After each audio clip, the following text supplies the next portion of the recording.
Herkese merhaba, YouTube Çiçek Mutfağım kanalına hoş geldiniz. Bugün sizler için muhteşem bir şambali tatlısı tarifi paylaştım. 10 numara bir tatlı diyebilirim size. İçinde yağ ve un yok. Gerçekten de en lezzetli ve de yapımı en kolay tatlı tarifidir. Ama sadece önemli püf noktası ve de sırları var. Bu videoda bu sırları ve püf noktalarını izleyeceksiniz ve gerçekten de 10 numara bir sonuç elde edeceksiniz. Ben tarifime her zaman olduğu gibi çok güveniyorum ve de çok iddialıyım. Deneyen herkes çok beğenecek. Bu arada eğer hala kanalıma abone değilseniz abone olmanızı, bildirim zilini açmanızı ve bu videoyu sonuna kadar izlemenizi önemli rica ederek hemen tarifime başlıyorum.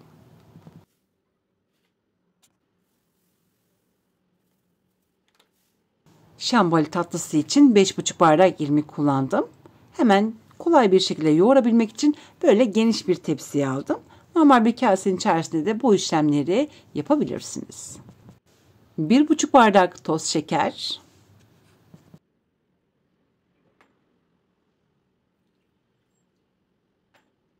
1,5 bardak süt ilavesi yaptıktan sonra 1 çay kaşığı dolusu karbonat ilavesi yapıyorum. İşte görmüş olduğunuz gibi şambali tatlısı için gerekli olan malzemelerin tamamı bu kadardır.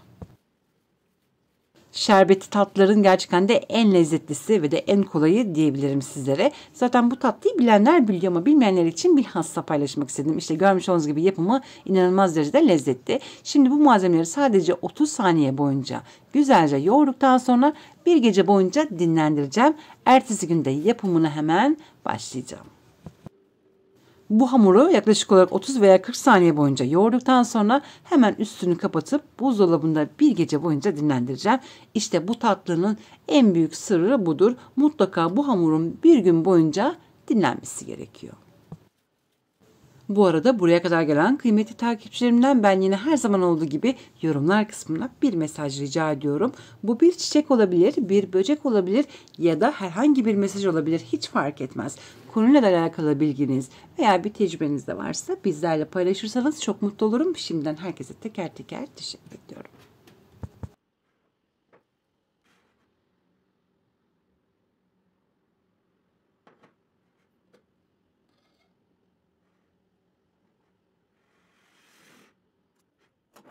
Ve aradan bir gece geçti. Bu hamur buzdolabında bir gece boyunca dinlendi.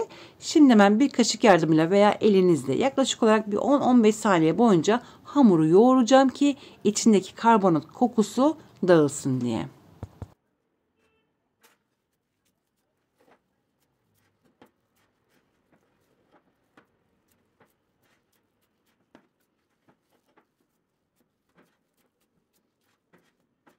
Az önce hazırlamış olduğum şambali hamurunu tepsiye sereceğim. Ama bu işlemleri kolay yapabilmek için ellerimi pekmezli suyla ıslatmam gerekiyor. Bunun için bir kaseye 1 çay kaşığı dolusu pekmez ve üzerine 3 yemek kaşığı dolusu su ilavesi yaptım ve güzelce karıştırdım.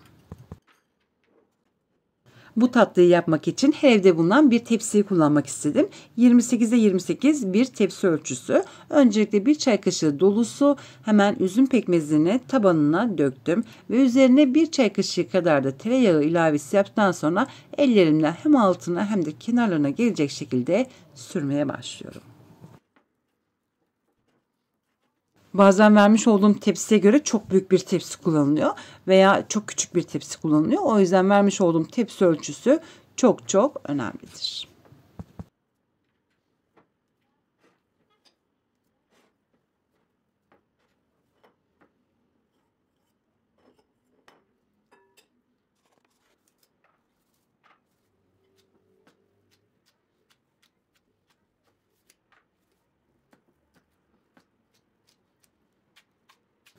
Sert bir hamur olduğu için tepsiye görmüş olduğunuz gibi sererken biraz bası uyguluyorum ve sert bir bası uyguluyorum. Ellerinizi az önce hazırlamış olduğunuz üzüm pekmeziyle ara ara ıslatıp bu işlemlere devam edebilirsiniz.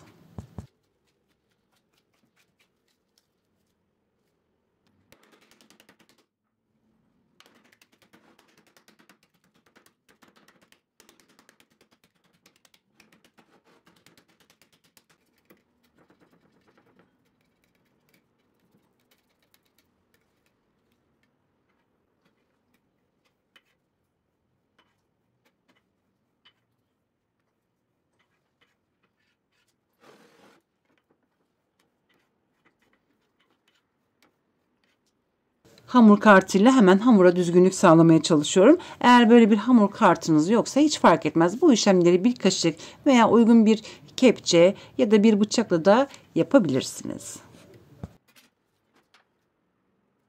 Geriye kalan pekmezli suyu da üstüne döktükten sonra kesme işlemine başlayacağım. Bu arada pekmezli suyu da neden kullandığımızı hemen açıklamak istiyorum. Şambalinin daha güzel bir renk almasını, pişerken nar gibi kızarmasını sağlayacaktır. Bu nedenle mutlaka kullanmanızı tavsiye ediyorum.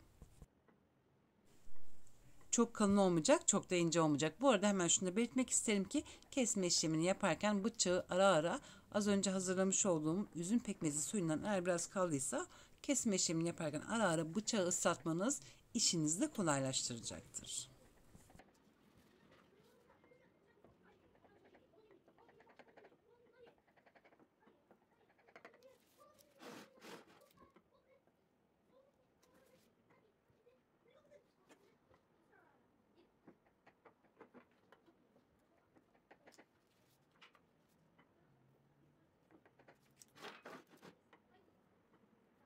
Ve görmüş olduğunuz gibi çok kolay ve de çok pratik bir şekilde artık tepsiyi hazırladım. Şimdi geldik ikinci önemli püf noktasına. 175 derecede ısıtmış olduğum fırına hemen bu tepsiyi vereceğim.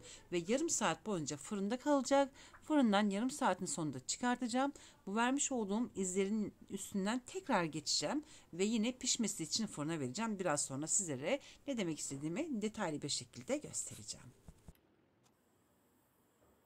Şambali pişerken ben de şimdi hemen hızlı bir şekilde şerbeti hazırlamaya başlıyorum. Çünkü tatlıya sıcak kaynar vermem gerekiyor. O yüzden hemen şerbeti hazırlamaya başlıyorum. 4 su bardağı toz şeker, 3 bardak su ve yarım dilim limon kullandım. Ocağa alacağım. Lütfen şerbeti çok yüksek ateşte kesinlikle kaynatmayın. Yavaş yavaş kaynamasını bekleyelim. Zaten fırından çıkana kadar da şerbetimiz de hazır olmuş olacak. Yarım saatin sonunda tepsiyi fırından çıkarttım. Görmüş olduğunuz gibi şambali yeterince pişmedi. Sadece bıçakla daha önceden iz verdiğim yerden tekrardan geçip bu tepsiyi fırına vereceğim. Yaklaşık olarak bir yarım saat daha fırından kalacak. Ardından da kaynar şerbette hemen buluşturacağım. Bu işlemi hızlı bir şekilde yapmanızı tavsiye ediyorum. Hemen bıçakla daha önceden geçmiş olduğum yerden hızlı bir şekilde geçip tekrardan pişmesi için fırına vereceğim. Ortalama yarım saat daha fırında kalacak. Tabii ki de 175 veya 180 derecelik fırında pişiriyorum. Kontrol olun çünkü her fırının performansı çok farklıdır.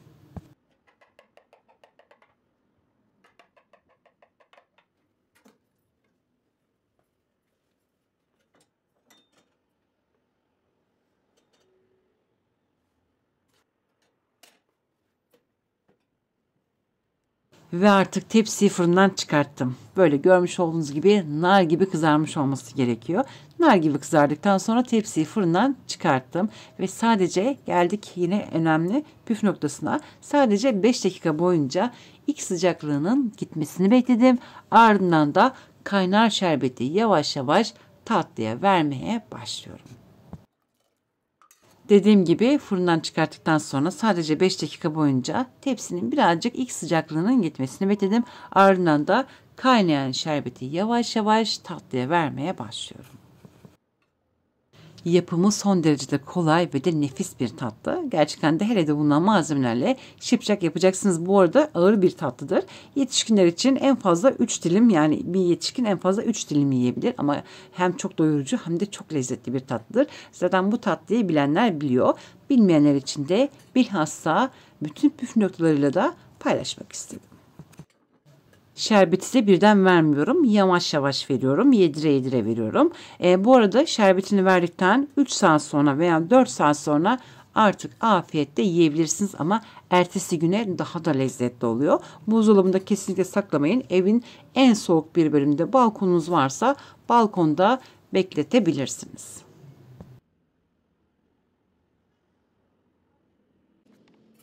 Ve aradan 4 saat geçti. Dediğim gibi ertesi gün daha lezzetli oluyor ama şerbetini verdikten 4 saat sonra da yiyebilirsiniz. Bu tatlıyı da bu arada bilenler biliyor. Sert dokulu bir tatlıdır. Hamurunda süt var. Kesinlikle su kullanmayalım. Çünkü suyla yapılan şambaliler mutlaka sert oluyor ev ortamında. O yüzden benim vermiş olduğum ölçülere göre yaparsanız sizler de böyle lezzetli sonuçlar elde edeceksiniz.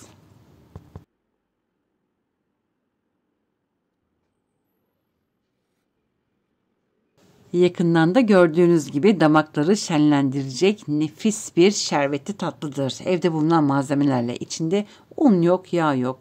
Hem ekonomik bir tatlı hem de çok doyurucu ve bereketli bir tatlı. Eminim benim vermiş olduğum püf noktalara uyarsanız sizler de böyle mükemmel sonuçlar elde edeceksiniz. Sokak lezzetlerinde bence bir numaraya girecek bir tatlıdır. Gerçekten de nefis bir tatlı. İçinde un yok, yağ yok. Yapımı son derecede kolay. Ama dediğim gibi sadece önemli püf noktaları olan bir tatlıdır. Deneyen herkes çok beğenecek. Ama bu arada şunu da belirtmek isterim ki bu tatlı çatalla yenilmiyor. Ama ben sizlere içini daha detaylı bir şekilde göstermek için çatal kullanıyorum. Ancak elle yenilen bir tatlıdır. Hatta tahinle de sunumunu yapabilirsiniz. Görüntü zaten her şeyi anlatıyor. Yemelere doyamayacağınız 10 numara bir şerbetli tatlıdır. Ben de böylelikle bir videoyu da burada sonlandırıyorum. Beni izlediğiniz için çok teşekkür ediyorum. İzlemiş olduğunuz bu videoya da beğeni attığınız için herkese teker teker teşekkür ederek şimdilik vedalaşıyorum. Yarın yeni videomda tekrar görüşmek dileğiyle. Hoşçakalın.